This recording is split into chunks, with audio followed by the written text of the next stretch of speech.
오늘 하면은 이제 전반전을 마치는 거고, 창세기 1, 2, 3장을 마치는 것이 됩니다. 제가 쓴 이 책에 오류가 있을까 없을까요? 당연히 있죠. 당연히 있죠. 우리가 하나님에 대한 나의 이해라는 거는 항상 오류가 있다는 거, 그거 두려워하지 말라고 그랬어요.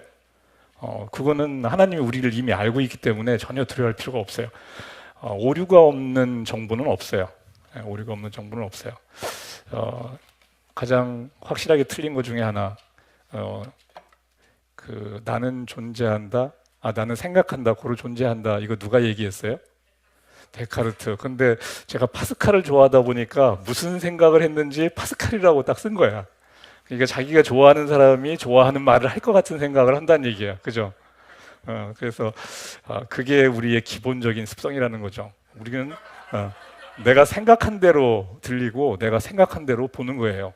그게 이상하지가 않은 거예요. 그게 우리의 한계성이기도 한 거죠.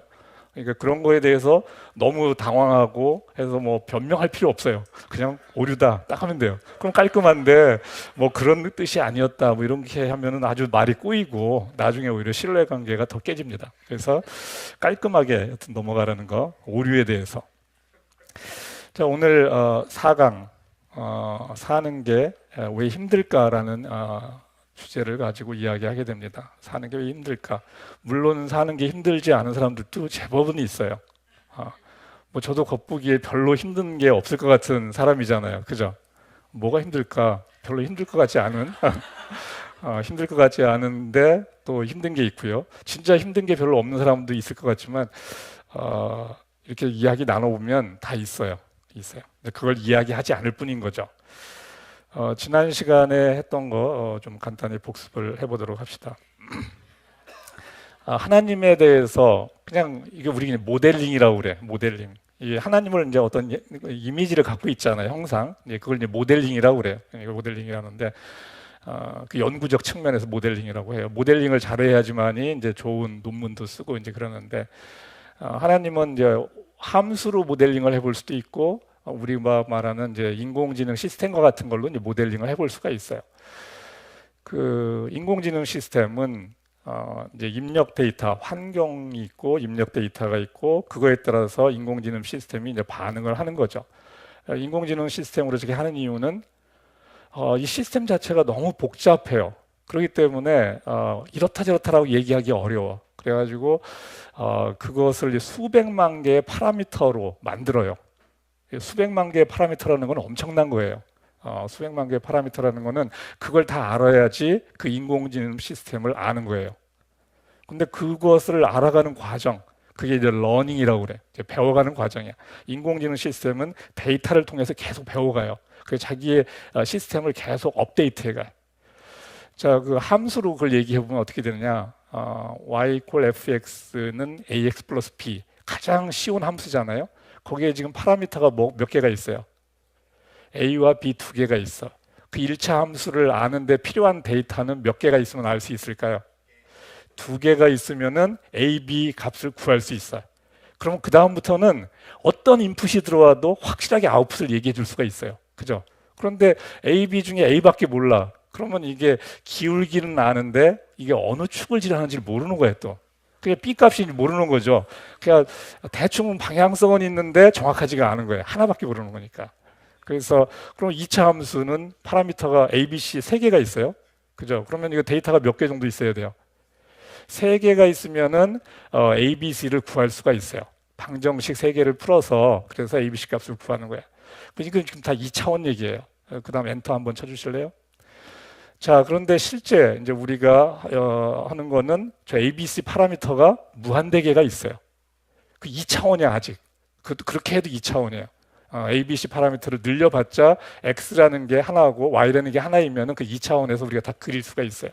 근데 실제 시스템은 저기 이제 벡터란 말을 쓰면 또 막 머리가 도니까 그냥 그 벡터란 말을 제가 안 썼어요. 그냥 X. 근데 저기 이제 벡터야.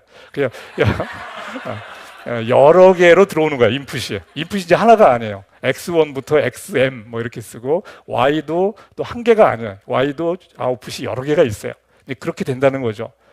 이제 그런 시스템이에요. 이제 하나님은 그런 시스템인데 당연히 파라미터도 무한대개가 있어요. 그 무한대개의 그 시스템을 알려면 데이터가 몇 개가 있어야 돼요? 무한대개가 있어야 돼요. 성경이 제공해주는 데이터는 몇 개 정도 줄까? 지난번에 그냥 예로, 단순히 예로 들었을 때 몇 개 정도라고 했어요? 그냥 한 1000개다 라고 얘기한 거예요. 1000개. 그죠? 그런 정도로 하나님을 단순화시켜서 우리는 이해를 하고 있는 거예요.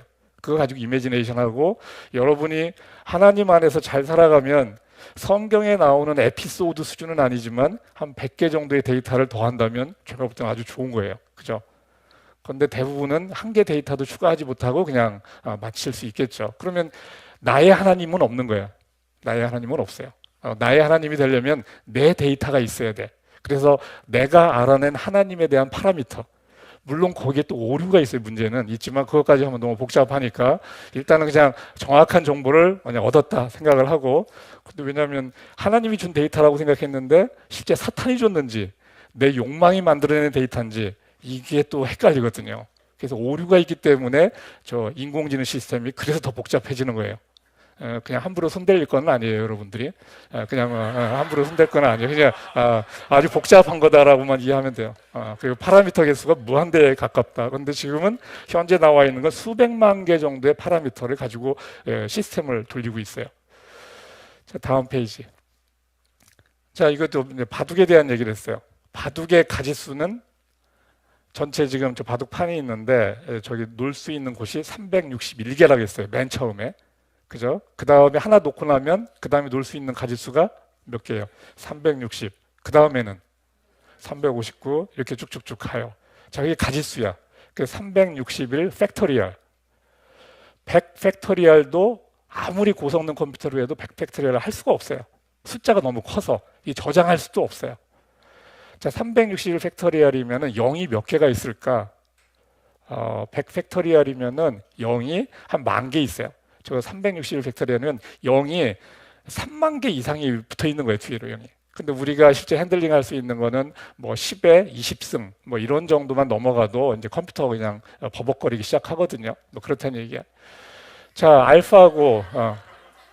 알파고는 저런 거를 할 수는 없기 때문에 나름대로 단순화시켜서 그냥 그걸 우리가 로컬 옵티멈이라고 얘기해요. 그냥 부분적으로 그냥 괜찮은 수를 찾아서 그냥 추천을 해주는 거예요. 그러니까 전체적으로 베스트는 361 팩토리얼을 해야지만이 구할 수 있는 거예요. 그럼 딱 여기네 하면 그럼 바둑은 끝난 거야. 걔가 거기 두는 순간에 자기 둘 데가 없어요. 그럼 지는 거야. 그래서 무한대 개수가 있다. 자, 그러면 이 바둑에서 최선의 수를 찾는 것은 가능하다, 불가능하다? 불가능하다. 그런데 알파고가 최선의 수라고 해서 가르쳐 줬어요. 그러면 그거 확인할 수 있어요, 없어요? 여전히 확인 못 해요. 최선의 수를 가르쳐 줘도 그걸 확인하는데 또 무한대의 시간이 필요해요. 그러니까 뭐 해설자도 못 하는 거예요. 그러니까 그냥 바둑을 못 두는 사람보다는 그럴듯하게 설명하지만 이게 정말 최적인지는 설명할 수가 없다는 거예요. 그렇죠. 진리라는 것을 지금 최선의 수하고 제가 이렇게 지금 매핑을 해서 이야기하고 있는 거예요. 지금 진리라는 것이 최선의 수다. 그러면 우리가 이제 어떻게 할 거냐라는 거죠. 그래서 이 최선의 수, 진리, 이것은 알아가는 것이에요. 알아가는 거. 그러니까 그것을 두려워할 필요 없고 그것을 즐거워해야 돼요. 하나님을 알아가는 것이지 하나님은 알 수 있는 존재가 아니에요. 그래서 하나님 만나면 지옥에 보내려고 하면은 그냥 어떻게 해야 돼요? 그냥 알고 싶어요. 그냥 하나님 알고 죽게 해달라고 그렇게 그냥 알고 죽게 해달라고 하면은 그러면 영생하겠다는 얘기 아니에요. 그죠? 나를 알려면 영생해야 되는데 어떻게 하겠어요? 그죠? 그러니까 여러분의 그 카드로 쓰라고 지난번에 한번 이야기를 해줬어요. 맨 처음에 쓴 사람만 그 유효한 카드야. 두 번째부터는 하나님이 안 통할 거예요. 그거는. 자, 지난 시간에 이제 내 인생 어디로 가는가? 우리는 죄 가운데 죽어가고 있다. 이거는 우리가 생각해서 알 수 있는 것은 아니에요. 우리의 인생의 시작 생각해서 알 수 있어요, 없어요? 시작 알 수 없어요. 우리의 죽음 이후 생각해서 알 수 있어요, 없어요? 없어요. 죽는 것은 우리가 경험으로 알아요. 사는 것도 경험으로 알아. 근데 시작과 끝 이후, 죽음이 끝이라고 얘기하면 그 이유는 알 수가 없는 거예요. 어딘가에서 얘기를 해줘야 되는 거니까. 그것을 아는 사람은 한 차원 높은 존재만이 알 수 있어요. 한 차원 높은. 근데 실제 만나보니까 두 차원 높을 수도 있어요. 근데 그거는 걱정할 필요가 없어요. 여러분은 한 차원 높은 것도 어차피 모르니까 두 차원 높은지 세 차원 높은지는 전혀 여러분이 신경 쓸 필요 없어요. 한 차원만 높아도 나는 모른다요. 나는 모른다. 그러니까 그냥 가면 되는 거죠. 우리는 죄 가운데 죽어가는 건 현실이고, 그 다음에 성경은 예수님을 통해 진리이신 하나님께 이른다, 영생에 이른다라고 얘기하고 있어요. 이것은 증명할 수 있는 게 아니라는 거예요. 그러니까 여러분이 섣부르게 막 그 성경에 나오는 것을 진리인데 내가 증명할 수 있다라고 달려들면 수가 있는 사람들이 보면은 한심해 보이는 거예요. 그거는 함부로 그렇게 얘기하는 게 아니라는 거죠. 근데 무지하면 용감하기 때문에 하나 알면 다 아는 것 같이 생각을 한단 말이야. 그죠? 그렇기 때문에 함부로 막 이렇게 지르는 경향이 있는데 그렇게 할 필요가 없다는 거예요. 다음 페이지. 자, 오늘 그래서 지난번에 계속 이어서 이제 사과를 들어갑니다. 선악과라는 걸 통해서 우리에게 하여튼 하나님은 선택권을 주셨다. 그리고 창세기는 어떻게 써도 신화같이 보인다라고 얘기했어요. 그리고 그것은 재현되는 것이 아니다. 재현되지 않는 것은 과학의 영역이 아니에요. 반복이 될 때 거기에서 이론을 가지고 이야기할 수 있는 거지, 한 번 되고서 그 다음에 똑같은 게 안 생겨. 그러면 그거는 증명할 수가 없는 거예요. 그래서 그런 거에 당황하지 말고 증명하려고 무지 이렇게 막 디펜스 하려고 할 필요가 없어요. 자, 선악과를 통해서 하나님은 약속했고, 그리고 선악과를 통해서 약속을 했다는 것은 우리에게 하나님이 선택권을 줬다라는 것으로 이야기했어요. 창세기 2장 17절에서 하나님이 이렇게 이야기하시는 거죠. 선과 악을 알게 하는 나무의 열매를 먹는 날에는 너는 반드시 죽는다. 반드시 죽는다라고 얘기했어요. 근데 아담은 이 죽는다는 말에 두려움을 느꼈을까 안 느꼈을까? 안 느껴요. 하나님이 온갖 협박을 해도 하나님의 협박이라는 것이 의미가 없어요. 왜냐하면 그것에 의해서 자기가 뭔가 당해야지만이 경험적으로 알 수 있잖아요. 그게 뭔지 모르는 거죠. 그냥 하나님이 죽는다니까 죽음이 뭔지 모르는데 뭐 할 얘기가 없는 거죠. 그러니까 저 말, 하나님과 맺은 그 약속을 어기는 것이 아담에게 아주 심각한 어려움은 아니라는 거예요. 선악과 약속을 한 다음에 그걸 못 따먹게 하려면 하나님이 얼마든지 못 따먹게 할 수 있었죠. 그 옆에다가 뭐 레이저 같은 거 쏴가지고 접근 금지 딱 해놓으면 절대 못 따먹죠. 근데 동산 중앙에 딱 접근하기 쉬운 데다 갖다 놓고, 그런데 만약에 거기 에덴 동산에 선악과 이외에는 먹을 수 있는 것이 없어. 그러면 따먹어요, 안 따먹어요? 그렇죠. 먹을 게 없으면 따먹어야 돼요. 근데 에덴 동산에는 먹을 게 어땠어요? 5만 가지가 있어요. 그 중에 하나야. 5만 가지는 안 쉬어봐서 모르지만은 여하튼 먹을 게 많이 있었는데 그 중에 하나를 먹지 말라고 한 거예요. 그 지키는 게 아주 어려운 것도 아니고 또한 안 지키는 것도 그렇게 뭐 이상한 것도 아니라는 거죠. 자, 그런데 여기에 지금 이제 사탄이 와서 이런 거는 다 신화적인 느낌을 어쩔 수 없이 주는 거예요. 그죠? 그렇지만 이게 출세인지 아닌지는 증명할 수는 없고, 여튼 우리에게 주어진 정보라는 거예요. 이게 하나님에 대해서 알 수 있는 정보 중에 하나예요. 이거를 안 믿으면은 할 수 없고, 그냥 믿고서 한번 가보는 거죠. 우리는 창세기 3장 4절에서 사탄이 이야기하죠. 너희는 절대로 죽지 않는다. 너희의 눈이 밝아지고 하나님처럼 되어서 선과 악을 알게 된다. 여기에서 거짓말을 한 거는 어느 부분이에요? 절대로 죽지 않는다. 눈이 밝아져요, 안 밝아져요? 밝아져요. 밝아진 게 무슨 의미인지는 모르지만은 선과 악을 알게 돼요, 안 돼요? 그것도 맞아요. 그리고 하나님처럼 된다? 이거는 좀 애매한 말이에요. 하나님, 원래 사람은 하나님의 형상이기 때문에 하나님과 같은 존재잖아요. 제가 존재라고 얘기했지 하나님과 동등한 능력을 가진 대상은 아니에요. 그죠? 존재적으로는 얼마든지 능력의 차이가 엄청나도 존재적으로는 같은 존재가 될 수 있다라고 이야기를 했었죠. 하나님처럼 되는 게 궁금하게 만든 거죠. 그러면 내가 뭔가 업그레이드가 되는 새로운 인간이 되는 건가? 이런 생각을 할 수 있다는 거죠. 그게 뭔지는 모르고. 뭐 그런 상태에서 이제 여튼 따먹었어요. 약속을 어긴 거죠. 그 다음에 이제 선악과를 따먹은 후에 이제 어떻게 되나 보죠. 자, 그 다음에 이제 직면하는 세상, 이제 아담과 하와가 살아가는 세상이 된 거죠. 만약에 아담이 하와가 따먹고 선악과를 따먹고 아담에게 줬는데 아담이 안 먹었어. 그러면 어떻게 됐을까요? 아담은 죽어요, 안 죽어요? 안 죽죠. 하와는 죽어요. 그 고민을 없애주기 위해서 아담은 먹었어요, 안 먹었어요? 우리의 그 고민을 해결해주기 위해서 아담은 과감히 먹어버렸어요. 그죠? 우리가 그 고민을 할 수 있잖아요. 하와는 한 2, 30년 죽었는데 죽고 2, 30년 살다 죽고 아담은 계속 살아. 그리고 자식을 낳았는데 이제 자식은 이제 복잡해지는 거죠. 근데 그런 복잡해지는 시나리오를 성경에서는 주지 않습니다. 그래서 그거는 어떻게 해볼 수가 없는 거예요. 그래서 어딘가에서 뭐 또 한번 하나님이 시도할 수 있을지 모르지만 그거는 없어요. 우리에게 주어진 정보가 없으니까. 철학자 하이데거가 우리의 인생의 문제를 세 가지로 정리해 줬었어요. 첫 번째 문제가 뭐였어요? 먹고 사는 문제. 두 번째가 관계성의 문제. 세 번째가 정체성의 문제라고 했어요. 자, 선악과를 따먹고 나서 첫 번째 직면하는 게 먹고 사는 문제에 이제 직면하게 돼요. 하이데거가 굉장히 똘똘한 거죠. 이 성경에 나오는 것들도 어떻게 보면 꿰뚫고 있을 수도 있어요. 근데 예수님을 믿는 건 아니었겠지만 창세기 3장 17절 이제 선악과를 따먹은 이후입니다. 이때 하나님이 이렇게 이야기하시죠. 아담에게 이야기합니다. 이제 땅이 너 때문에 저주를 받을 것이다. 너는 죽는 날까지 수고를 하여야만 땅에서 나는 것을 먹을 수 있을 것이다. 이 이야기는 뒤집어 얘기하면 에덴 동산에서는 노동을 했었다, 안 했었다? 안 했어요? 근데 여기서 좀 이제 헷갈리기 시작하는 거죠. 노동을 했었나, 안 했었나? 일을. 여튼 노동이라는 게 일이에요. 노동하면은 벌써 힘든 느낌이 들지만 노동은 일입니다. 일과 같은 거예요. 원래 노동이 있어요, 없어요? 있어요. 창조 목적에 있어요.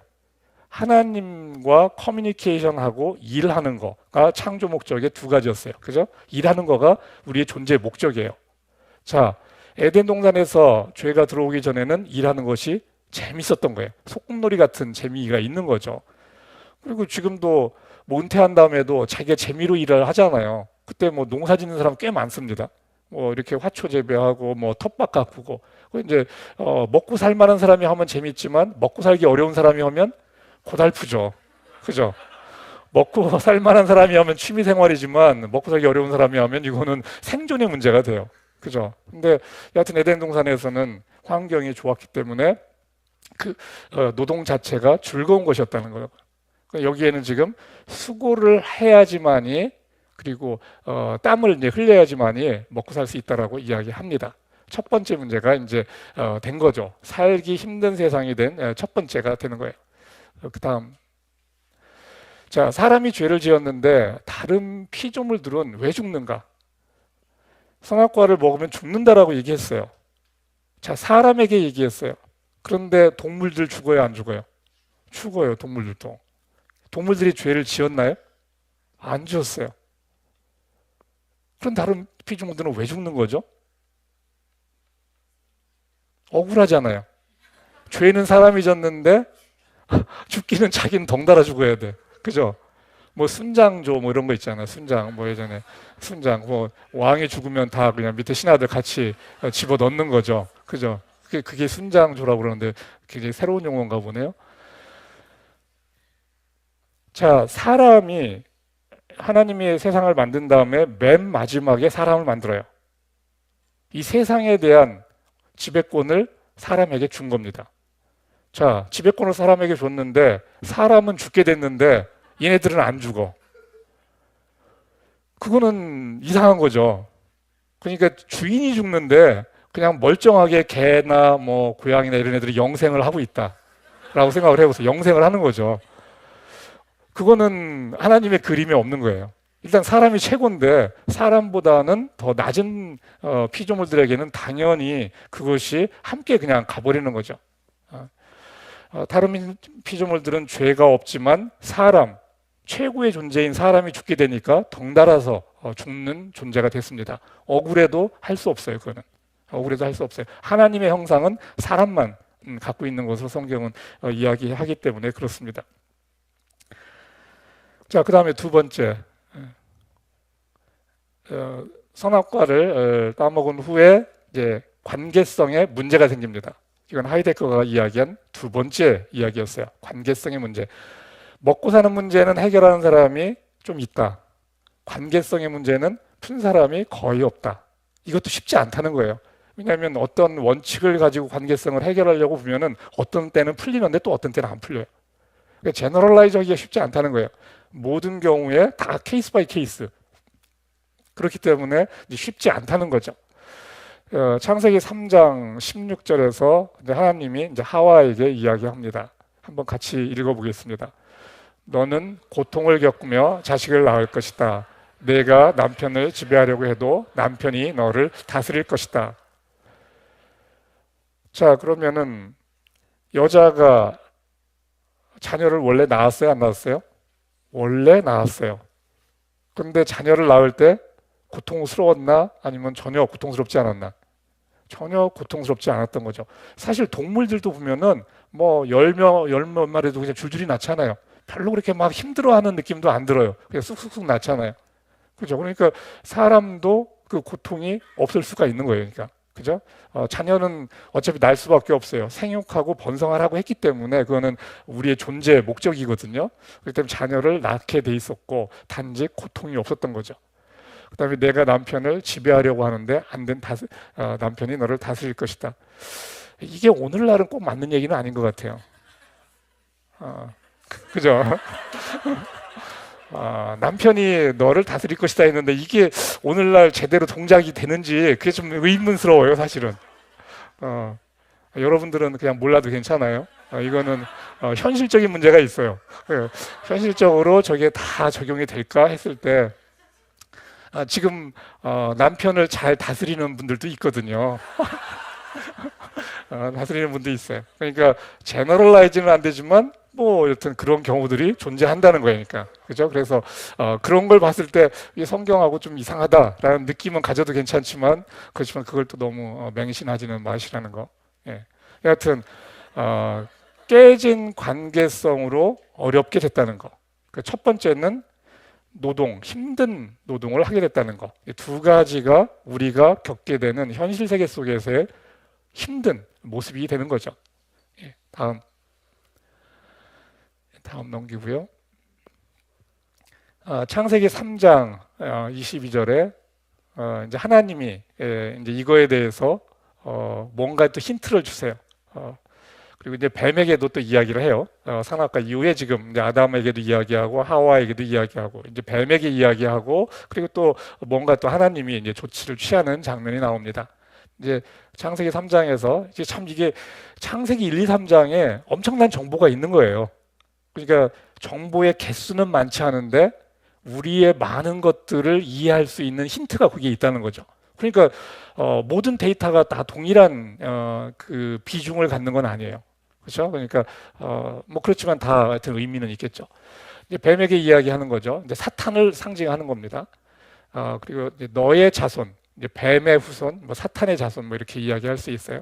너의 자손을 여자의 자손, 그러니까 그 하와의 자손이죠. 자손과 원수가 되게 하겠다. 여자의 자손은 너의 머리를 상하게 하고 너는 여자의 자손의 발꿈치를 상하게 할 것이다. 자, 이 이야기를 아담과 하와에게 말로는 이해할 수 있는 말을 해줬어요. 근데 이 말의 뜻을 알 수 있을까요? 전혀 이해할 수 없어요. 전혀 이해할 수 없어요. 그리고 지금 아직 죽음이란 사건이 발생하지도 않았어요. 지금도 죽음이 뭔지 아담과 하와는 모릅니다. 자기가 직면하는 현실, 먼저 동물들이 죽어나가는 걸 보겠죠.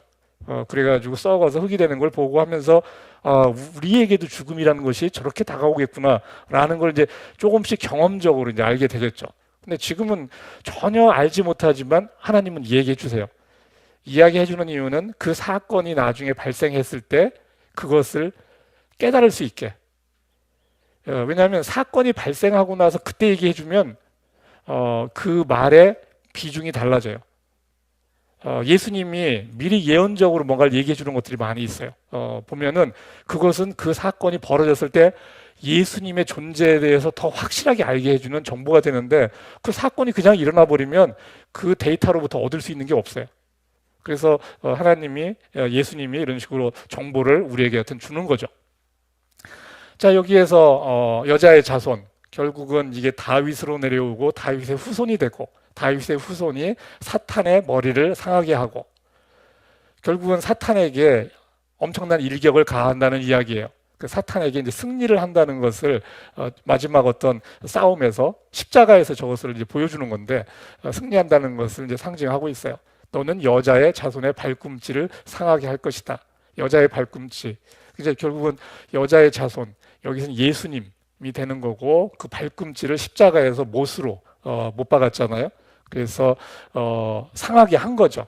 상하게 했는데 그것이 예수님에게는 또 승리의 반전으로 이루어낸 거죠. 부활로서 그것을 이겼기 때문에. 자, 창세기 3장 22절 한번 같이 읽겠습니다. 이건 하나님의 말씀이에요. 우리 가운데 하나처럼 선과 악을 알게 되었다. 생명나무의 열매까지 따서 먹고 끝없이 살게 하여서는 안 된다. 여기에서 이제 생명나무라는 건 예수님을 지금 상징하고 있어요. 근데 이것도 알 도리가 없는 거예요.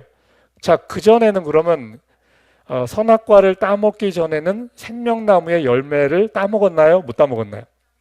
따먹었어요. 선악과 있었고 옆에 생명나무 열매 있었어요.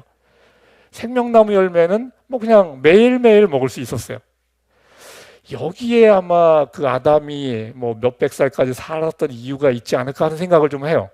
그때 많이 먹어놨기 때문에 100살 살고 죽지 않고 뭐 900살 살고 막 그랬잖아요. 그때 생명나무 열매를 많이 따먹어놨으면 그게 이제 몸을 이제 노화를 좀 이렇게 지연시키는 영향을 준 거죠. 오늘날 뭐 비타민 C가 노화에 영향을 줄일 수 있다라고 해서 비타민 C 엄청 먹잖아요. 저도 비타민 C를 먹고 있는데 뭐 그래서 한 일주일 정도는 수명을 늘릴 수 있을지는 모르겠는데 하여튼 뭐 감기에 안 걸리고 하는 데는 좀 도움이 되는 것 같기도 하고 잘 모르겠어요. 심리적 효과인지. 자, 그 노화의 원인 우리가 모른다고 했어요. 과학적으로. 노화의 원인 모르고 죽는 이유 과학적으로 몰라요. 그죠? 그런데 노화의 원인이 먹는 것일 수 있겠다는 생각이 들어요. 저는. 먹지 않으면 죽잖아요. 그래서 살래니까 먹는데 내내 죽어. 그 대신에 먹으면은 좀 더 살긴 하죠. 안 먹으면 바로 죽는데 먹으면 좀 살잖아요. 그런데 노화는 되는 거예요. 그래서 그 비타민 C를 주장하신 분이 그런 원리를 좀 생각하신 건가 하는 생각도 들긴 하는데 여튼 잘 모르겠어요. 그거는. 그리고 그런 거는 그냥 재밌게 그냥 보면 되지 요거는 정말 대단하다 이렇게 생각할 건 아니에요. 자, 그래서 생명나무가 예수님이라고 이제 상징한다라고 이제 우리는 그 창세기 3장을 그렇게 이해할 수가 있습니다. 그래서 선악과 사건 이후에 죽어가는 우리에게 사람들에게 살 수 있는 그 힌트를 여하튼 줬어요. 그런데 이 힌트가 이루어지는 데까지는 한참의 시간이 간 거죠. 하나님은 잠깐이지만 우리에게는 한참이죠. 이제 뭐 하여튼 수백 대의 그 자손을 지나서 이제 갔었기 때문에 그런 거죠. 자, 이제 이런 상황 가운데 우리는 살아가고 있고 또 죽어가고 있어요. 우리는 경험적으로 살아가고 있고 경험적으로 죽음이 다가오는 것을 알고 있어요. 죽음이 뭔지는 모르지만 다가오고 있다는 것은 경험적으로 알고 있어요. 이건 관측에 의해서, 경험에 의해서 이제 알고 있는 거죠. 자, 이런 삶 속에서 결국은 이제 종교라는 것은 이제 뭔가 돌파구를 찾기 위한 게 종교예요. 그래서 이제 불교 같은 경우에는 이런 경우에 이제 생로병사, 사람이 태어나서 늙어져서 병들어서 죽더라. 생로병사. 근데 생로병사인데 불교에서 결국 하는 거는 생사를 초월하는 거예요. 생사를 초월하는 거. 늙어서 병들다. 이거는 우리가 관측을 하는데 여튼 살아 있으니까. 그래서 생사를 뛰어넘는 것을 깨닫는 거. 그래서 영생으로 들어가는 거죠. 그것도 일종의 영생으로 들어가는 거예요. 이제 그거를 해보려고 엄청난 노력을 하는 겁니다. 지난번에 섣부르게 불교를 입문하는 거는 안 된다라고 얘기했어요. 섣부르게. 면벽이라고 해서 점 하나 찍고 벽에다 찍고 3주간 그걸 바라보면서 불교에 대한 어떤 기본 소양이 있는가 뭐 이런 것들을 통과해야 돼요. 그거 안 하면 그냥 하산하고 그냥 먹고 살다 가는 거죠. 그거는. 근데 그걸 통과하면은 그러면 이 도를 닦는 거를 전념해 볼 수 있는 그런 가능성이 있는 거죠. 결국은 진리를 깨닫기 위한 거, 뭐 참 지혜를 얻기 위한 거, 이것을 해보는 겁니다. 어떻게 보면 정점을 찾기 위한 거죠. 진리라는 것이 하나의 정점이라고 하면, 블랙홀과 같은 정점이라면 그것을 알아내기 위해서 그렇게 노력을 많이 합니다. 우리나라 그래도 이 불교계의 최고의 분이라고 한다면 이제 성철 스님이라는 분이 있어요. 이분이 어느 정도로 대단하냐면 8년 동안을 눕지 않습니다. 장좌불와라고 그래서 눕지 않아요. 편안다는 것은 도 닦는 거에는 굉장히 문제가 되는 거예요. 편하다 하면은 도 닦는 거에는 그거는 안 된다는 거예요, 이미.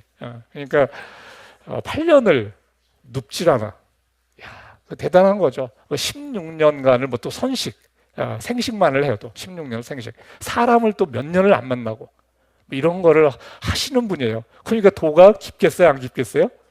깊죠, 깊죠, 깊죠. 자, 그분이 이제 시들도 뭐 쓴 것들도 있고, 뭐 이렇게 열반송이라고 한 것들도 있는데, 자, 하여튼 진리, 깨달음, 참 지혜, 뭐 그냥 같은 맥락으로 놓는 거예요. 그게 뭔지 모르니까 우리는 놓는 거죠.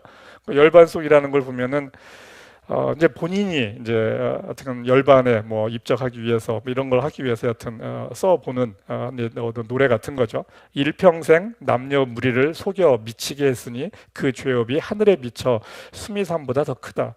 산채로 불에 아비지옥으로 떨어지니 만갈란에 든다. 한 덩이 붉은 해가 푸른 산에 걸렸구나. 마지막 이 한 줄은 또 어떤 의미인지 알기는 어려워요. 그 다음에 이제 큰 도적이라는 이제 그런 시를 또 쓰셨었는데, 거기에서는 뭐 석가는 원래 큰 도적이요, 달마는 작은 도적이다. 서천에 속이고 동천에 기만하였네. 도적이요, 도적이요, 저 한없이 어리석은 남녀를 속이고 눈을 뜨고 당당하게 지옥으로 들어가네. 이렇게 얘기하고 있어요. 이 뜻모를 이야기를 하시는 거예요. 이제 도를 깊은 분이기 때문에 이러니까 이 사람 지옥 간다 라고 막 얘기할 수도 없어요. 왜냐하면은 이런 분 정도 되면은 지난번에 제가 도를 깨닫는 것이 굉장히 쉽다라고 어떤 그 노승이 얘기했었는데, 뭔 얘기했었어요? 원숭이 생각하지 않으면 넌 도튼 거다라고 했는데, 그 시간부터 죽을 때까지 원숭이 생각에서 못 벗어나는 거였잖아요. 그러니까 허상을 하나 갖게 되면은 못 나오는 거예요. 그러니까 석가모니의 가르침이 이것이다라고 얘기하면 거기에서 못 나와요. 또 그걸 결국 넘어서야 되는데 뭔가를 주면은 그거 붙잡고 또 이러는 거예요.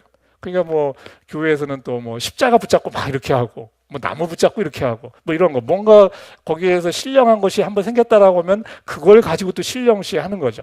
이런 것이 있기 때문에 지금 이렇게 표현하는 거기 때문에 이거를 알 수가 없어요. 그러니까 석가모니가 성철 스님이 정말 깨달은 게 무엇인지를 얘기해 줄 수가 없어요. 그걸 얘기해 주면 그게 또 허상이 돼서 그 사람에게 올무가 되기 때문에. 근데 여튼 이런 가르침을 주고서 떠나셨어요. 자, 그러면 이 정도의 표현을 하려고 하면 아까 8년간 눕지 않고 해야 되고 16년간 생식을 하셔야 되고 해야지 이 깊이를 깨닫고 이야기할 수 있는 거예요. 그죠? 그거 할 수 있는 사람 없잖아요. 그죠? 그나마도 하는 스님들은 없어요, 지금. 뭐 당대에 그래도 제일 고수시라고 보는데, 여하튼 그만큼 이제 어렵다는 거죠. 어렵다는 것을 보여주고 있어요. 수행 종교의 모습이에요. 이게 수행 종교의 모습. 자, 그거에 비하면 이제 저기 지금 그림이 나와 있는데, 뭐 그냥 산들, 높은 산들이 많은 뭐 에베레스트라고 얘기합시다. 에베레스트 산, 뭐 거기에는 뭐 8천 몇 미터, 7천 몇 미터 밑에서 높은 산들이 많아요. 그러면 밑에 산 밑에서 쫙 봤을 때 최정상이 저 산이다라고 찍을 수 있을까 없을까? 산 밑에서. 자, 항공사진을 보면 찍을 수 있죠. 뭐 드론으로 찍으면 다 보이지. 그런데 그냥 산 밑에서 사는 마을 사람이 산을 딱 봤을 때, 저거 최고 높네 하는 산을 찍을 수 있을까요? 못 찍어요. 왜냐하면 뭐 8,500m 있는데 8,400m도 있고 뭐 8,000m도 있고 뭐 그 줄줄이 산이 있거든요. 그럼 밑에서 보면 다 높은 산이에요. 자, 그러면 최정점에 가기 위해서는 그 제일 높은 산으로 가야 되는데 그게 이제 말 그대로 이제 깨닫는 거라고 생각하면, 그리고 옆에 산들은 깨닫는 정점의 주변까지는 가는 거죠. 그런데 딱 올라갔는데 보니까 어때요? 아니야. 저 옆산이야. 근데 옆산으로 가려면 어떻게 해야 돼요? 내려가서 다시 가야 돼요. 그래서 올라갔더니 보니까 또 아니야. 또 저 옆에 있어. 그러니까 어렵죠. 어려운 거예요. 그죠? 그냥 아래에서 볼 때는 정상에 가기 위해서 애를 써서 올라갔는데 저게 높다고 생각해서 정진을 해서 갔는데 가서 보니 아니야. 뭐 그런 느낌을 가지고서 성철 스님이 이야기했을 수도 있겠다는 생각. 그건 저의 인터프리테이션이에요. 왜냐하면 뭐 이분이 저한테 아니라고 얘기할 수도 없잖아요, 이제는. 그죠? 이거는 어차피 이런 것이 정보가 주어지면 해석은 그 다음 사람의 몫이에요, 그거는. 성경도 마찬가지로 예수님의 말씀이 우리에게 주어졌지만 그것을 어떻게 해석할지, 어느 시대에 어떻게 해석할지는 각자에게 또 주어지는 몫이에요, 사실은. 그래서 신학자들이 먹고 사는 거예요. 신학자들은 그 시대의 언어로 그 시대의 해석을 해줘야 돼요. 환경이 바뀌었잖아요. 환경이 바뀌었으면 아까 하나님이 AI 시스템이라고 하면 어떤 인풋 넣으면 똑같은 아웃풋을 내느냐 했을 때 환경이 달라지면 다른 걸 내놓는단 말이에요. 그러니까 신학적으로 할 얘기가 많겠어요? 없겠어요? 많아요. 그러니까 그 신학자들도 다 또 할 일이 있는 거죠. 뭐 2000년 동안 했는데 다 깔끔하게 정리됐으면 그거 책 몇 권 보면 다 되는 거잖아요. 그렇지가 않다는 거예요. 시대의 환경 속에서 그것을 똑같은 데이터가 들어가도 다른 아웃풋이 나온다는 거예요. 하나님이 다른 아웃풋을 보여주니까. 그래서 이제 하나님이 더 어려운 거예요. 자, 진리라고 생각했던 것이 가보니 진리가 아니고, 그럼 다시 내려가서 가야 되는데 그러다 인생 끝나는 거죠. 그러니까 이제 윤회를 생각하는 게 자연스러운 해석 방법이 될 수 있죠. 윤회. 다시 살아나서 계속 노력해보자. 굉장히 가상한 거잖아요. 그거는 굉장히 어떤 절절한 거잖아요. 그거에 대한 갈구. 그리고 지난번에도 얘기했지만 도 닦는 스님으로 태어나려면은 전생에 엄청난 선을 행해야 돼요. 전생에 뭐 동물로 태어났다가 착한 동물이 돼서 한참 살면 사람이 되고, 사람이 약한 사람이었는데 선을 쌓아서 좀 괜찮은 사람, 그러다가 더 괜찮은 사람이 되면 이제 스님이 되고, 스님이 돼서 교회 절에 그걸 또 열심히 살림을 잘하고 하면 이제 도 닦는 스님이 되고, 스님이라고 해서 다 도 닦는 스님 되는 거 아니에요. 가면 행정 스님이 또 있어요. 방장이라는 분이 도 닦는 분이고 주지 스님은 행정 스님이에요. 그러니까 주지 스님들이 강목 들고 많이 싸우세요. 왜냐하면 이거 이권의 문제가 걸리기 때문에 도 닦는 분이 아니거든요. 그러니까 주지 스님을 잘 하셔서 교회 절에 혁혁한 공을 세우시면은, 그러면 이제 그 후생에 방장으로 나을 수 있는 가능성이 있을 수 있겠죠. 뭐 이제 하여튼 그렇게 그냥 우스갯소리를 이해하지만은 뭐 정설이라고 할 수 있는 건 아니야. 그러니까 윤회라는 것도 불교에서 다 똑같이 믿냐면 또 그것도 아니기 때문에 그냥 또 여러 사람들이 여러 이야기를 할 수 있는 거잖아요. 그 하나의 그냥 예만을 한 거예요. 그러니까 제가 얘기하는 것을 항상 어디 가서 정설이고 절대시하면 안 된다는 거예요. 그것을 누누이 얘기하지만 어디서 한번 들은 거를 그냥 또 가서 막 그냥 절대시하고 해서 나중에 수습이 안 되는 경우가 생기면 안 되는 건. 자, 그러면 이게 이제 수행 종교의 모습이에요. 자, 그러면 이제 그 계시 종교, 기독교가 대표적인 계시 종교예요. 사람이 더듬어 진리에 이르지 못하니, 정점, 제가 지금 정점이라고 얘기하죠. 참 진리, 뭐 참 지혜, 하여튼 뭐 이렇게 얘기하는데, 정점에 이르지 못하니까 하나님, 한 차원 높으신 하나님이 보니까 얘가 뭔가를 해보려고 하는데 정점에 이르지 못해요. 이를 수도 없겠어. 그런데 얘 좀 이따 죽어. 그런 상황에서 하나님이 해줄 수 있는 방법은 계시해 주는 거예요. 자, 근데 하나님이 계시해 준 것이 뭐냐면 예수님이라는 것을 통해서 계시를 해줬죠. 그것을 진리다라고 해서. 자, 예수님이 진리인 것을 증명할 수 있어요, 없어요? 예수님이 딱 오셨어. 여러분이 예수님하고 한 3년 살아. 그러면 예수님이 진리인지 아닌지 확증할 수 있어요, 없어요? 없다라는 거를 지금 계속 얘기하고 있는 거예요. 진리라는 것이 와도 그것이 정말 진리인지는 확증할 수 있는 것이 아니고 믿고 가는 거예요. 믿고 가는 거. 그 불교도 마찬가지예요. 도를 깨칠 수 있다라고 믿지 않으면 하산해야 돼요. 깨칠 수 있다라고 믿어야 돼요. 근데 우리는 도라고 하는 것을 기독교는 준 거예요. 예수님이 도예요. 도의 정점. 왔어요. 예수님을 봐서 3년을 살면 예수님을 아느냐, 진리를 아느냐 했을 때 3년치는 아는 거죠. 만약 진리를 알았으면 제자들이 다 도망갔겠어요? 3년 살았을 때? 진리와 함께 3년을 살았는데 다 도망가잖아요. 그리고 3년 동안 해준 말 한마디도 이해를 못했어, 제대로. 본질적인 건.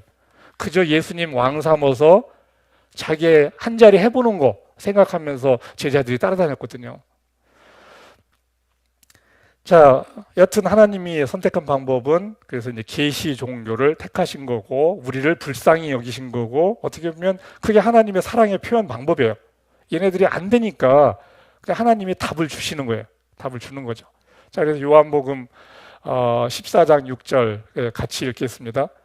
내가 진리요 생명이다. 나를 거치지 않고서는 아무도 아버지께로 갈 사람이 없다. 여기서 하나님이 아버지고 하나님이 진리죠. 하나님이 왜 진리예요? 진리의 속성이 뭐였었죠? 세 가지가 있었죠. 진리의 속성. 절대적이고 영원해야 되고 그리고 무한해야 돼요. 그거는 보편적으로 진리의 속성이라고 생각을 하는 거예요. 이제 철학하는 분들이. 그걸 사람이 찾을 수 있다 없다? 찾을 수 없으니까 더듬어 찾다 죽는 것이 우리의 인생이다. 정말 그 겸허함이 있잖아요. 그냥 더듬어 찾다 죽는 거예요. 어쩔 수 없다 이거죠. 거기에 또 기독교는 인격성이 들어가요. 인격성이 들어가면 더 어려워져요. 왜 어려워지죠? 인격성이 들어가면 똑같은 상황에 대해서 아침과 저녁의 반응이 달라질 수 있어요. 기분이 좀 안 좋아지면 저녁에는 다르게 반응할 수 있어요. 똑같은 인풋에 대해서.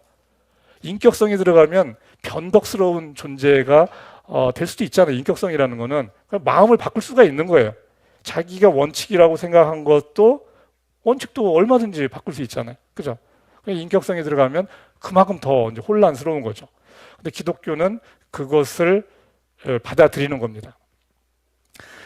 자, 예수님이 이렇게 여튼 자신이 진리다 이야기하고 그리고 자신이 진리인데 진리이신 하나님께로 또 우리가 간다라고 얘기해요. 예수님도 진리인데 예수님은 보이는 진리잖아요. 하나님은 보이지 않는 진리. 그죠? 보였던 진리인 예수님. 보였던 진리인 예수님을 통해서 보이지 않는 진리 하나님께로 가는 거죠. 그것을 이야기를 하고 있어요. 자, 결국은 이렇게 나아가는데 이것은 우리가 확증할 수 있다 없다. 진리라는 것을 확증할 수 없어요. 그러면 우리가 뭐 하는 짓인가? 라는 생각이 들 수 있는 거잖아요. 자, 그 다음 이제 엔터를 치세요. 자, 진리가 있다면 믿고 나가는 거예요. 자, 답이라고 주신 거거든, 하나님이. 그리고 이 세상에는 답이라고 주어진 것이 없어요. 답을 확인하는데 무한한 시간이 또 걸린다겠죠. 왜냐하면 진짜 하나님이 진리인데 그 하나님을 아는데 무한한 시간이 필요하니까. 그래서 우리가 영생을 해야 된다겠어요. 그래서 답이라고 줬을 때 답을 확인하는데 얼마만한 시간이 걸려요? 또 무한한 시간이 걸리는 거예요. 그런데 세상에는 답이 없어요. 그런데 답이라고 하나? 그냥 어느 날 2000년 전에 예수님이 오셔서 내가 답이다. 내가 진리다라고 얘기한 거예요. 그러니까 지금까지 그렇게 말한 사람은 정신병자 이외에는 없어요. 정신병원에 가면은 그렇게 얘기할 수 있는 사람이 있죠. 정상적인 사람으로 자기를 진리시한 사람은 아무도 없어요. 근데 예수님은 자신이 진리다라고 선언을 해버리는 거죠. 진리는 선언되는 거지 탐구해서 알 수 있는 것은 아니에요. 아까 계속 얘기하는 것이 탐구해서 알 수 있으면 가짓수가 한정적이어야지 거기서 찾아서 이거 맞네라고 할 수 있는데 지금 바둑판의 가짓수만큼 진리라는 것은 그렇게 넓은 중에서 하나를 찾아야 되는 건데 그것이 무엇인지 알 수가 없잖아요. 그래서 진리가 우리에게 주어졌다라면 그냥 믿고 가보는 거예요. 자, 그러다 근데 가보다 보니까 아니야. 왜냐하면 아닌 것이 그 이유가 더 나은 것이 발견된 거예요. 그 진리 2가 왔어요. 그래서 이제 예수님이 왔는데 진리 2가 오신 거예요. 예수님하고 다른 어떤 존재가 왔는데 예수님이 말씀하셨던 것보다 더 능력이 있고 파워풀한 분이 와서 내가 진짜 진리다 했을 때 그러면은 어떻게 할 거냐 이거죠. 그래서 그동안에 믿어온 게 있으니까 계속 그래도 가야지 어떡하냐 라고 할 거냐, 이게 진짜면은 이쪽으로 바꿔 탈 거냐 라는 거죠. 자, 어떻게 해야 되겠어요? 그러면 우리 화평이는 어떻게 하나? 화평이 왔어요, 안 왔어요? 네, 왔어요. 네. 화평이 어떻게 할 거예요? 네, 그렇죠. 더 확실하다면 가야죠. 누구를 위해서? 저 자신을 위해서. 저게 맞는데 답이에요. 그러면 믿음 없는 소리 하지 말아라 이런 게 아니고 정말 제가 볼 땐 더 믿음 있는 이야기예요. 저게 더 자신 있는 거예요. 그거는. 그 다음 엔터 쳐보세요. 더 나은 것이 있으면 바꿔라. 이 세상에서 주어진 답이 지금 없잖아요. 근데 더 나은 답이 나온다면 바꿔도 늦지 않잖아요. 답 없이 인생을 끝낼 것이냐, 답이라고 생각되는 것을 믿고 가서 인생을 마칠 것이냐, 좀 그 문제거든요 지금. 그죠? 그러니까 믿음으로 가는 거라는 거죠. 진리는 결국 믿음으로 가는 거예요. 그래서 제일 나은 것을 믿고 가는 게 지혜로운 거죠. 근데 성경은 그 진리에 대해서 생각보다 많은 데이터를 주고 있어요. 진리에 대해서, 하나님에 대해서, 진리에 대해서 1000개 데이터, 이건 엄청난 데이터예요 사실은. 1000개 데이터, 그냥 제가 그냥 단순히 1000개라고 했는데 뭐 개수를 신 건 아니에요. 그 정도만 있어도 엄청난 데이터라는 거죠. 왜냐하면 딴 데는 한 개도 없잖아요. 그냥 애매모호한 이야기하고 내가 죽을 때까지 돛 닦고 가도 뭔 소리를 해야 될지도 나도 잘 모르겠는 이런 상황으로 간단 말이에요. 그죠? 그래서 이거는 더 나은 것이 있으면 바꿔라. 이거는 자신이 갖고 있는 거에 대한 자신감이 될 수 있어요. 이런 게 더 좋은 믿음이라는 거예요. 자, 그 위조 지폐 감별사 이런 거 있죠. 자, 위조 지폐 감별사. 그 사람들은 이제 엄청나게 많은 그 위조 지폐를 만져보겠죠. 엄청나게 많은 다양한 형태의 위조 지폐들을 만져보게 될 거예요. 그렇죠? 그러면 위조 지폐 감별사가 하는 일은 뭘까? 평소에 하는 일은 뭘 것 같아요? 진짜 화폐를 계속 만지는 거야. 진짜 화폐만 계속 만져. 그러면 위조 지폐 나오면은 이건 5만 가지가 있어. 위조 지폐는. 그죠? 하나만 진짜잖아요. 그죠? 5만 가지가 있는 거를 연습해서 이건 위조 지폐 1, 타입 1, 이건 타입 2, 타입 3, 타입 4. 5만 가지를 다 만들어 놓고 야, 이거 내가 잡은 게 이거 타입 3야? 4야? 이게 진짜야, 아니야? 이렇게 하지 않는다는 거예요. 위조 지폐 감별사는 진짜만 계속 만지다가 다 가짜 만지면 이거 아닌데? 이거 새로운 타입이 나올 수 있잖아요. 새로운 변종 위조 지폐. 그런 걸 다 감별한다는 거예요. 그래서 자기가 갖고 있는 게 진짜면 두려워할 필요가 있어요? 없어요? 없어요. 진짜 예수님이 진짜라면 여러분들은 과감하게 그냥 배팅을 할 수 있는 거예요. 그리고 시간이 가면 갈수록 경험이 쌓이잖아요. 자신이 믿음의 여정을 걸어가면 자기 데이터가 쌓이잖아. 성경에서 1000개, 여러분들은 이제 한 5개 쌓았다고 합시다. 이제 1년에 한 개씩만 해도 괜찮아요. 1년에 한 개씩만 해도. 그렇게 쭉쭉쭉 쌓아가면 그러면서 점점 더 자기가 갖고 있는 것에 대한 확신이 생기는 거죠. 자기 데이터가 만들어지니까. 그죠? 성경이 줄 수 없는 데이터를 자기가 더 제너레이트해서 그것을 하나님을 더 구체화시키고 있잖아요. 하나님에 대한 파라미터를 한두 개씩 또 알아내는 거거든. 그죠? 이제 그 즐거움이 있는 거예요. 하나님을 알아가는 즐거움, 진리를 알아가는 즐거움이 있다는 거죠. 그래서 이런 소리 하면은 믿음 없는 소리다라고 하는 거는 정말 제가 보기에는 쉽게 깨질 수 있는 믿음이에요. 오히려 이런 여유로움을 가진 믿음. 그리고 다른 이제 종교를 대할 때도 우리가 그런 여유로움으로 여튼 대할 수가 있어요. 자, 그 다음 페이지. 다른 종교의 구원과 이제 유언지 인생을 한번 이야기하려고 합니다. 다른 종교에도 구원이 있는가? 1번 있다. 2번 없다. 3번 모른다. 자, 화평이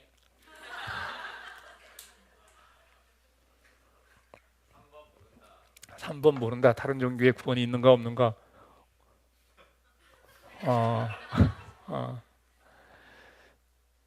그러면은 저기 명훈이는 내가 오늘 안 물어봤는데 명훈이 생각은 어때? 다른 종교에도 있다. 그러면은 오늘은 여기, 내일은 저기 해야 되겠네? 그죠? 딴 데도 있는데. 그러니까 아, 종교마다 책을 좀 읽은 거예요, 저거는.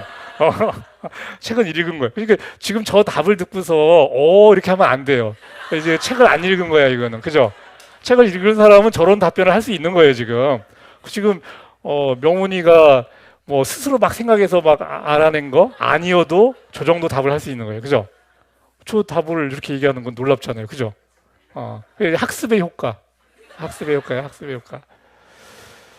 자, 김수환 추기경께 이제 우리 이제 캐톨릭에서 그래도 제일 어른이셨잖아요. 이제 그분한테 이제 어떤 사람이 이제 물어봤어요. 다른 종교에도 구원이 있다고 생각하느냐? 그러면 김수환 추기경님은 뭐라고 했을까요? 책을 읽은 사람은 뭐라고 대답해요? 있다고. 근데 예전에 캐톨릭의 그 스탠스는 뭐였냐면 모른다였어요. 근데 이제 다원론적인 것이 들어오면서 있을 수 있다 쪽으로 좀 방향을 바꾼 거예요. 그러니까 세상하고 조금 더 그래도 접근성을 좋게 하려고 뭐 그 마음은 좀 이해할 수는 있어요. 그렇지만 마음은 이해하는 것과 이걸 잘못 호도할 수 있는 거하고는 또 다르거든요. 저는 그렇게 말하면 좀 갑갑해요, 그거는. 저도 굉장히 열린 표현을 많이 하는데 그렇게 얘기하는 건 저는 마음에 들지 않는다. 근데 그 이유는 뭐냐면 당신이 생각하는 구원이 뭐냐라고 물어봐야 돼요. 그럼 뭐 책에도 제가 얘기했어요. 당신이 생각하는 구원이 뭐냐? 당신이 생각하는 그 구원이 다른 종교에도 있을 수 있다. 그렇지만 내가 생각하는 구원은 이 성경에 나오는 여기에만 있다. 내가 생각하는 구원은. 그렇게 하면 답 깔끔하잖아요. 인정할 거 인정해주고 내 것을 이야기할 수 있잖아요. 그죠? 내가 생각하는 구원은 진리이신 하나님을 만나서 그냥 같이 살아가는 것이다. 그냥 그러면은 굳이 뭐 참지혜니 깨달음이니 돈이 뭐 이렇게 굉장히 현학적인데 그게 결국 뭔지 추상적일 수밖에 없는 그런 것들로 들어가지 않고 그냥 자기가 진리가 무엇이고 내가 원하는 구원이 뭔지를 분명하게 얘기할 수 있잖아요. 그렇죠? 나는 나의 이야기를 하고 그 사람은 그 사람의 이야기를 하게 하는 거죠. 그렇게 하면 된다는 거죠. 거기서 논리적으로 싸울 수도 없어요. 진리라는 것은 싸워서 누가 이길 수 있는 거 아니에요. 그리고 불교에서 도를 누가 깨쳤는가 알 수 있어요? 없어요? 도를 깨쳤는가 알 수 없어요.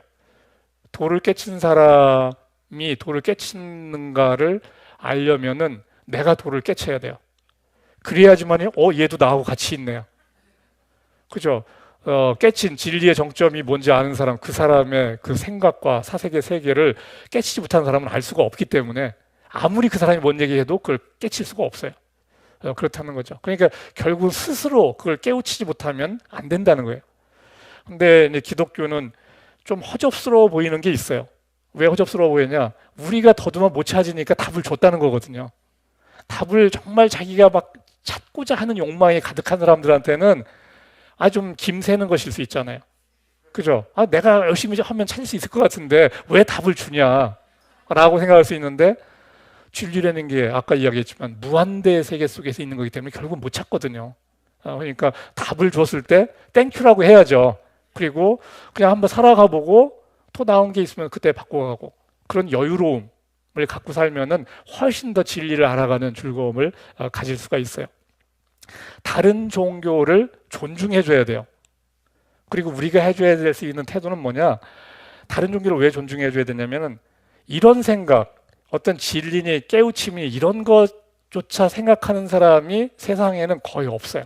지금 젊은 세대는 종교 인구가 지금 20% 미만이에요. 20% 미만. 그냥 전체적으로는 한 40% 인구가 우리나라 종교 인구였는데 그게 한 벌써 5년, 10년 된 얘기인데 젊은 20, 30대는 종교 인구가 줄어들어요. 20%를 나눠 갖는 거고 그 중에 뭐 한 5%가 이제 기독교 정도 될 거예요. 그게 전체로 보면 한 5%겠죠. 20% 중에 뭐 한 4분의 1을 가져간다 하더라도. 자, 다른 종교에 대해서도 관심 있는 사람은 적어도 먹고 사는 문제를 더 나게 해결하기 위해서 세상을 살지 않는 사람이거든요. 그런 사람은 귀한 거예요, 사실은. 이 사탄의 자식아, 이렇게 하면 안 된다는 거예요. 귀한 거예요. 그 자체로서 귀하단 말이에요. 그래서 존중을 해줘야 된다는 거예요. 그리고 내가 아는 진리라고 생각하는 거, 내가 믿는 진리는 이건데 그냥 내 걸 얘기해 주면 돼요. 그리고 네가 가져온 것도 귀한데 그거 참 어렵다. 나는 내가 갖고 있는 건 좀 쉬워 보이는데 이게 또 살아가면서 알아가는 재미가 쏠쏠하다. 뭐 그렇게 하면 되는 거란 얘기예요. 존중을 해줘야지 걔도 내 얘기를 듣지. 이거는 뭐 죽음의 길로 가는 거다. 사탄의 자식이다. 이렇게 하면 그 다음부터 안 보자는 얘기예요. 그건 안 보자는 얘기예요. 그러면 다음부터 슬슬 피해요. 관계성 다 깨지고 나 혼자 교회 생활 열심히 하는 거예요. 그러면 복음을 전파해야 되는데 전파할 대상이 없어. 그냥 교회에서 자기들끼리 지지고 볶고야. 진리를 안다, 진리를 만났다 막 얘기하고. 그렇게 해서는 안 된다는 거죠. 왜냐하면 하나님의 뜻은 이 세상에 있는 사람들 한 사람이라도 더 진리의 세계로 데려오는 거예요. 그러려면은 그들의 이야기를 존중하면서 들어야지 내 이야기를 할 수 있기 때문에 그래요. 저는 학생들한테 그렇게 이야기해요. 지금은 내가 진리라고 믿는 거를 너희들한테 가르쳐 준다. 걔네들은 지금 아무 생각이 없으니까. 아무 생각 없으니까. 지금은 그냥 뭐 논문 잘 쓰고 좋은 데 취직해서 뭐 좋은 결혼하고 이런 거로 생각하는 애들이잖아요. 그렇지만 여튼 내 학생이 됐다는 얘기는 그래도 그걸 들을 기회를 갖고 있는 학생들이기 때문에 축복받은 거지 그래도. 그렇지만 믿음으로 오게끔 강요하지는 절대 않죠.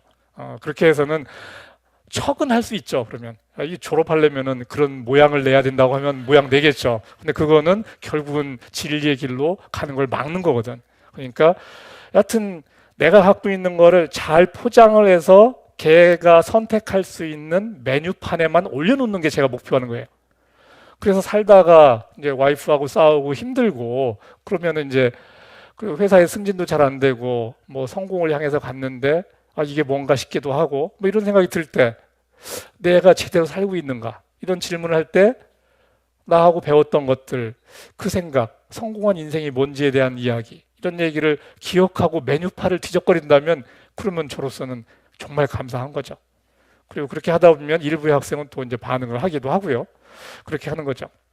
그래서 가르칠 때 지금은 내가 진리라고 믿는 걸 가르치는데 네가 생각하기에 더 나은 진리가 있으면 나중에 반드시 가져오라고 저는 얘기해요. 안 가져오면 너 나쁜 놈이다.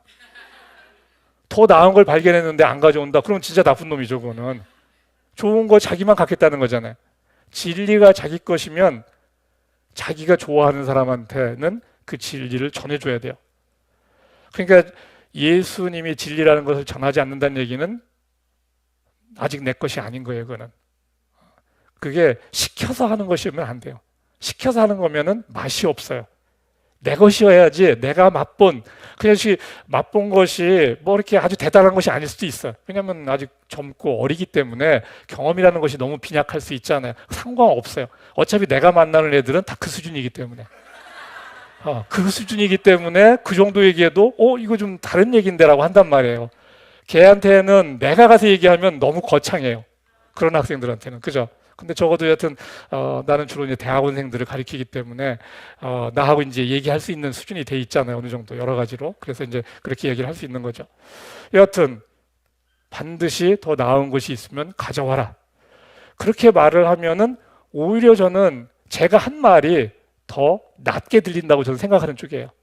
이거밖에 없어. 딴 거 알아볼 필요 없어. 이거 믿고 따라와.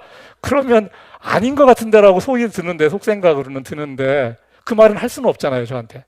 그죠? 그러면 저는 건지는 게 없는 거예요. 속생각을 할 수 있게, 속생각을 얘기할 수 있게 해줘야지 속생각을 숨기고 적당히 때우고 떠나가면 걔한테는 다시 나한테 돌아올 수 있는 기회가 없는 거예요.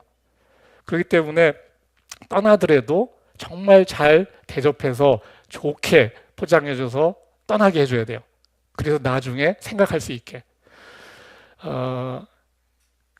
요거는 원래 준비한 내용이 없는 내용인데 그 연인 관계에서 예를 들어서 여자친구가 헤어지자고 그래.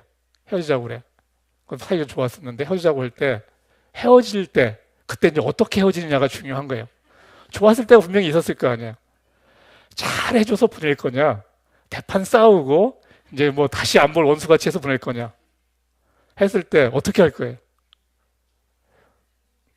다시 안 볼 것 같이 싸우는 게 대부분 사람일 거잖아요. 근데 잘 해줘서 보내면 이 여자친구가 다른 남자를 만나서 누굴 생각하겠어요? 아주 잔인한 방법인데 잔인한 방법이잖아요. 그죠? 그러니까 다른 남자친구를 만났는데 살다 보면 또 문제가 뭐 꼬일 거 아니야. 근데 결혼했다 문제 안 되는 거고, 결혼하기 전이라면 그래도 생각해 보니까 그 전에 만났던 걔가 그래도 제일 낫다 라고 돌아올 수 있잖아요. 그죠? 그러니까 잘 해줘서 보내면은 그것이 자기에게 어떻게 돌아올지 알 수 없는 거예요. 그죠? 거기서 대판 싸우고 이제는 그냥 인연을 끊자 뭐 이렇게 하면은 그냥 끝나는 거잖아요. 그죠? 물론 그렇게 해서 다시 만나서 가야 되는지는 잘 모르겠어요. 그거는 뭐 그게 또 답이라고 생각하지는 않는데, 여하튼 헤어질 때 잘 헤어져야 된다는 거예요. 그러니까 뭐 우리가 진리라고 생각하는 것을 어딘가에 이제 전하고 할 텐데, 그 사람들이 내 생각대로 안 오더라도 계속 잘해줘서 언젠가 한번 그걸 떠들어 볼 수 있는 기회가 있을 때 떠들어 보게 해준다면 정말 잘한 거죠. 지금은 아니지만 얘가 5년 후에 그런 일이 생길지, 10년 후에 생길지, 20년 후에 생길지 어떻게 알겠어요? 그래서 제가 사람을 대하는 원칙은 그거예요. 내가 이 사람한테 마지막 크리스찬일 수 있다. 그 생각을 하면은 항상 겸허해져요. 얘가 마지막 크리스찬이 내가 될 수 있다면 더 이상의 이제 채널이 없는 거잖아요. 그렇다면 정말 성심성의껏 해줘야 된다는 거죠. 그래서 그 마지막 기억을 좋게 갖게 하는 거죠. 유원지 인생으로 들어가 보죠. 기독교 구원은 인격체인 진리, 그것을 이제 하나님으로 여튼 믿고 이제 가는 게 이제 기독교의 구원입니다. 그래서 그 하나님과 사는 거였죠. 자, 유원지 인생. 우리가 산 밑에 가면은 유원지가 다 있어요. 그죠? 어디 관광지 같은 데 가면. 그러면 여기에서 많은 사람들은 유원지에서 놀다가 갑니다. 산 안 올라가요. 그죠? 산 올라가면 힘드니까. 그래서 산 올라가면 정상으로 가는 사람이 있으면, 우리가 이제 이렇게 도를 추구하는 사람이 정상을 향해서 가는 사람이면은, 유원지에 있는 사람은 야, 정상으로 가는 길은 많아 라고 이야기할 거예요. 근데 정작 유원지에 있는 사람들은 길은 많은데 뭐 네 것만 길이라고 하느냐라고 할 거란 말이에요. 그리고 이 사람들은 길을 가지 않아요. 유원지에서 놀다 집에 가요. 길을 걷는 사람은 기특한 거죠. 어쨌든 뭔가를 찾으려는 사람이거든요. 대부분의 사람은 유원지 인생을 살아요. 세상에서 먹고 살만하면 더 잘 먹고 살고 싶은 게 사람이라는 거예요. 좋은 집에 살면 더 좋은 집에 살고 싶고, 차를 사보면 좋은 차를 타고 싶고, 뭐 음식도 더 좋은 거 먹고 싶고, 눈에 보이는 게 좋아지면 눈에 보이는 걸 더 추구합니다. 그래서 부자가 천국에 들어가기는 갈수록 더 어려워요. 그렇다고 해서 부자가 다 지옥에 가느냐, 그건 아니에요. 부자는 자기가 갖고 있는 것을 누리고 자랑하는데 자신의 시간을 쓸 수밖에 없어요. 얼굴이 엄청나게 이쁘면 얼굴 자랑해야 될 거 아니에요. 돈이 엄청나게 있으면 돈 자랑해야 되고, 몸매가 막 좋으면 몸매 자랑해야 될 거 아니에요. 그거에 시간을 쓰지 않을 도리가 없다는 거예요. 그죠? 그냥 그렇게 인생은 가는 거예요. 그게 다 부자죠. 뭔가 하나 자랑할 거리가 있으면, 그거를 탐닉할 게 있으면 그 사람은 부자인 거예요. 부자는 하나님 나라 들어가기 어려워요. 왜냐하면 이 갈증이 없다는 거죠. 오히려 그냥 그쪽, 보이는 것 쪽으로 갈증이 더 커요. 그러니까 유원지 인생 살다가 그냥 끝나는 거죠. 대부분의 사람은 이걸로 끝나요. 여러분들은 어쩌면 지금 여기에 있는 여러분들은 세상에서 내가 원하는 것들을 쟁취할 만한 역량이 안 되고 부모로부터 안 주어졌고 여러 가지 상황이 그래서 앉아있는 사람이 훨씬 많다고 생각돼요. 훨씬 많다고 생각해. 세상에서 살만한데 여기 앉아있다. 그건 굉장히 어려운 일이에요. 굉장히 어려운 거예요. 세상에서 그러면 지금 정말 뭐 돈 있고 뭐 외모 되고 하면은 뭐 클럽도 가야 되고 뭐 할 거 아니에요. 여기 왜 앉아 있어요? 그죠? 근데 그게 안 되니까 지금 여기 있는 거잖아요. 그죠? 안 되니까 여기 있는 거라고. 되는데 여기 앉아 있는 사람도 있나? 뭐 그러면 정말 그 사람 복 받은 거죠. 세상에서도 되는데 정말 신령한 거에서도 되는 거잖아요. 그건 뭐 세상에서 복 받고 영원한 것도 복 받고 그러면 더 좋죠. 근데 우리는 세상에서 복은 아닌 것 같다라는 생각이 드는 게 대부분의 사람들이잖아요, 지금. 그죠? 그런 경우에는 신령한 게라도 확실히 챙긴다면 그거를 알아가면 갈수록 세상에 대한 갈증은 더 줄어들어요. 그렇기 때문에 그거에 대한 불만이 줄어들기 때문에 나의 삶의 기쁨은 더 커진다는 거예요. 그렇다고 세상의 것들을 우습게 알면 안 돼요. 세상의 것은 분명히 우리한테 상당한 유익을 줘요. 그렇지만 그거에 빠져들면 안 된다는 거죠. 그거는 줘도 좋고 또 주면 더 좋죠. 사실은 안 줘도 괜찮다. 안 줘도 좋은 건 아니야. 안 주면 좀 불편하죠. 그냥 불편하지만 괜찮아요라고 해야죠. 그죠? 안 주면 괜찮아요. 그럼 하나님이 뭐라고 생각하겠어요? 기특하다. 그죠? 지금 기현이 지금 얘기하잖아. 기특하다. 그죠? 안 줬는데도 그냥 하나님을 계속 추구한다면 기특한 거죠. 그러면 나중에 뭔가 챙겨주시지 않겠어요? 그죠? 뭔가 챙겨주실 거라고. 예. 뭐 현생에서는 아닐 수 있어요. 현생에서는 아닐 수 있어. 뭐 가봐야 되니까 그런 재미가 있는 거잖아요. 현생에서는 아니어도 괜찮다. 그러면 더 믿음이 더 큰 거죠. 현생에서도 계속 안 줬는데 끝까지 가면 믿음이 큰 거죠. 그죠? 더 큰 거예요, 그거는. 그러면 정말 하나님을 감동시키는 거는 그런 거죠. 그런 데서 하나님이 더 감동하는 거죠. 세상에서도 잘 주니까 하나님께 막 나오는 것과 주는 거 없는데도 계속 나온다. 믿음이 누가 큰 거예요? 안 주는데도 계속 나오는 사람이 믿음이 큰 거죠. 그러니까 하나님이 기쁨이 되는 거, 우리가 가진 것이 없을 때 하나님의 기쁨이 될 가능성은 더 높아져요. 왜냐하면 내가 그만큼 없기 때문에 없는 상황 속에서 하나님을 구하기 때문에 하나님께 감동은 그만큼 커질 수 있다는 거죠. 예, 마무리하도록 하겠습니다. 자, 이 세상 살기 어려워졌어요. 사는 게 힘들어졌고 먹고 살기 어렵고 관계가 어려워요. 그렇지 않은 사람도 일부는 있어요. 그죠? 그렇지만 대부분은 어려워요. 그리고 이건 하이데커가 정리해 준 거고 우리는 이 어렵다는 거, 힘들다는 것은 경험에 의해서 알고 있어요. 내가 힘들지 않아도 내 친구들은 힘들어하고 있을 거예요. 그러니까 적어도 그죠? 대부분은 여튼 힘든 가운데 가고 있다는 거죠. 이것은 우리 현생을 살아가는 우리가 경험적으로 알고 있는 거예요. 자, 죽음, 나는 죄 가운데 죽어가고 있다. 성경은 이야기하고 있어요. 왜 죽는지 모르는데 성경은 그거를 어떻게 보면 계시적으로 이야기하고 있는 거예요. 우리는 죽음이 뭔지 알 수 없어요. 왜 죽는지 모르죠. 그리고 성경은 생명나무이신 예수님을 이야기하죠. 영원한 생명이 있다 얘기해요. 이건 증명할 수 없어요. 계시적으로 이야기하는 거예요. 우리가 이거는 지금 경험할 수 없지만 살아가면서 이 생명이 무엇인지 조금씩 경험을 할 수 있어요. 진짜 내가 제대로 살아있는지는 말씀 가운데 살아가 보면 이게 사는 거구나라는 것을 알 수 있어요. 그게 진리이신 하나님을 알아가는 즐거움이에요. 하나님을 아는 즐거움. 자, 요한복음 14장 6절 다시 한번 읽겠습니다. 나는 길이요 진리요 생명이다. 나를 거치지 않고는 아무도 아버지께로 갈 사람이 없다. 그 밑에 잠언 3장도 같이 읽겠습니다. 여기 지혜란 말을 쓰고 있어요. 지혜는 그것을 얻는 사람에게는 생명의 나무이니 그것을 붙드는 사람은 복이 있다. 그 복을 여러분은 구하는 사람들입니다. 구하는 사람만이 그 복을 누릴 수가 있어요. 구하지 않는 자에게는 주어지지 않습니다. 주어져도 버리게 돼요. 그 가치를 모르기 때문에. 여러분은 그것의 가치를 알 수 있고 구할 수 있는 사람이라는 거죠. 그렇게 여기 여러분들이 이 자리에 앉아 있는 것입니다. 그 복을 누리면서 진짜 그 복이 뭔지 더 알아가는 여러분이 되기를 바랍니다. 자, 연습 문제 잠깐 보겠습니다. 이거 뭐 한 3분만 하도록 할게요.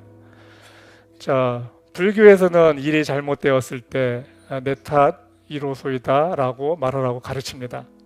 자, 아담과 하와는 하나님을 어떤 존재로 인식했을까?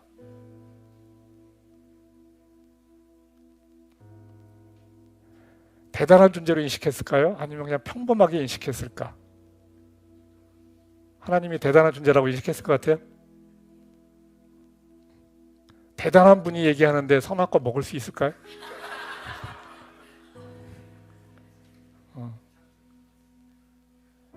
대단한 존재가 아니에요. 하나님은. 아담과 하와가 선악과를 먹었을 때 그 하나님의 참 기막힌 센스인데 동산을 거니는 소리를 들려줘요. 왜냐하면 하나님은 안 보이는 존재잖아요. 근데 갑자기 아담과 하와인데 너 뭐하니? 딱 하면 얼마나 놀라겠어요. 그게 거니는 소리를 들려줘서 하나님이 오시네라는 생각을 하게 해주는 거예요. 그리고 선악과 따먹은 다음에 하나님이 뭐라고 하냐면 아담아 너 어딨냐 해요. 그 얘네들이 뭐 했어요? 나무 뒤에 숨어요. 그 이야기는 뭐예요? 아담과 하와는 하나님을 어떤 수준으로 생각해요? 사람의 수준으로 생각하는 거예요. 나무 뒤에 숨으면 안 보인다. 얼마나 귀여워요. 근데 하나님은 그거에 대해서 아이고 모자란 놈 이렇게 하지 않는다는 거예요.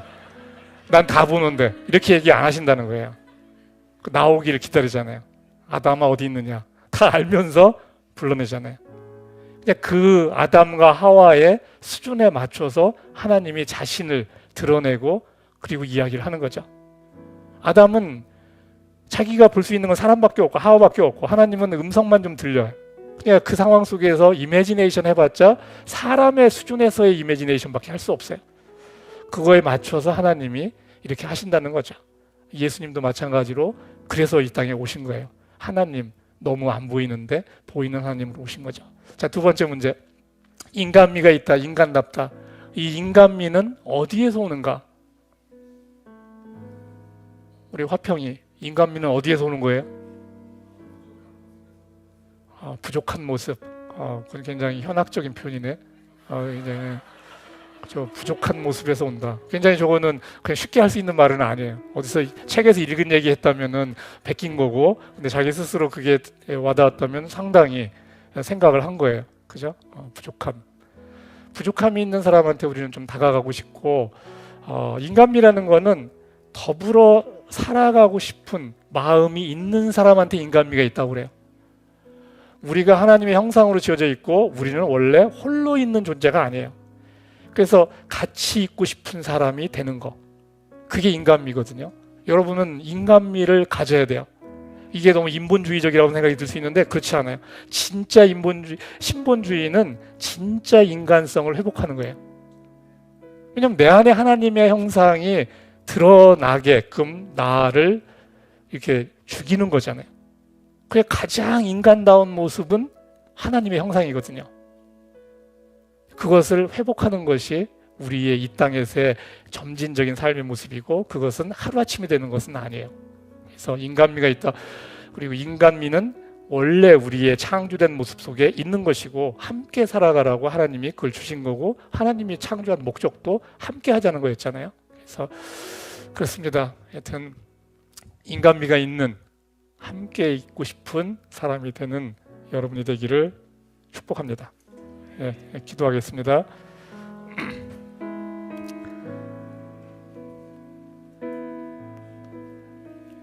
오늘 사는 게 왜 이렇게 힘들까라는 것을 가지고 나눠봤습니다. 세상에 많은 사람들 사실 힘겨운 삶을 살아가고 있습니다. 세상에서의 삶이 잘 풀린다 해도 그 잘 풀리는 삶을 위해서 또 엄청난 노력들을 해야지 그것을 누릴 수 있고 지킬 수가 있습니다. 모두 이렇게 힘든 가운데 살아가고 있고 우리도 그 중에 또한 한 명입니다. 성경에서는 우리의 죄로 인해서 우리의 삶이 힘들어졌다라고 이야기합니다. 관계성이 깨어졌고 먹고 사는 것이 힘들어진 삶을 살아가고 있습니다. 그 삶 가운데 빛이 되시는 예수님이 오셨습니다. 생명이 되는 예수님이 오셨습니다. 길이 되시는 예수님이 오셨습니다. 진리가 되는 예수님이 오셨습니다. 그 예수님이 우리의 전부가 되기를 원합니다. 우리의 전부가 되기를 원합니다. 예수님의 이름으로 기도드립니다. 아멘.